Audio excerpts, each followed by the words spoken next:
When your man says, babe, go on that trip, I'll watch the kids, go and enjoy yourself, it's only right that I meal prep everything in this world for him. I'll be flying home to New York for some days and my husband will be home with the kids. So I decided to cook everything cookable for this man because I don't want him stressing one bit. So the first thing I did was go to the meat market to get every kind of meat that I could lay my hands on. Anything that I feel like this man will enjoy, I went to get. As soon as I got home, I started to wash and prep the meat immediately because I didn't want anything holding me back.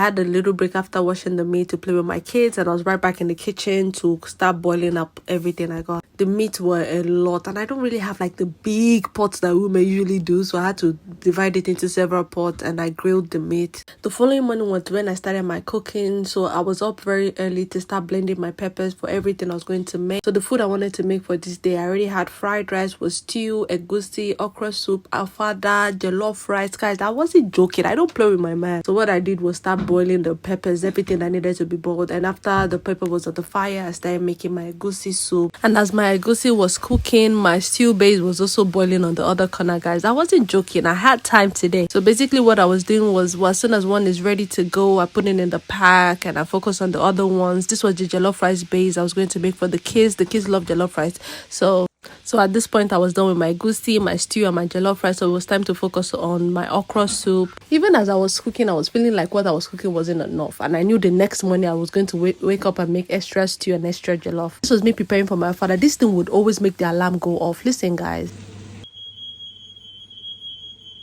despite the crazy interruption, my father was ready to go and I started packing it up. I mixed up the containers just to make things easy for him. He can just pull up one and just warm it in the microwave when I'm away, just to make life so easy for this man. And as soon as I was done, I started to write down the name of the soup on the container so he doesn't mix it up. And that was it. Bye guys.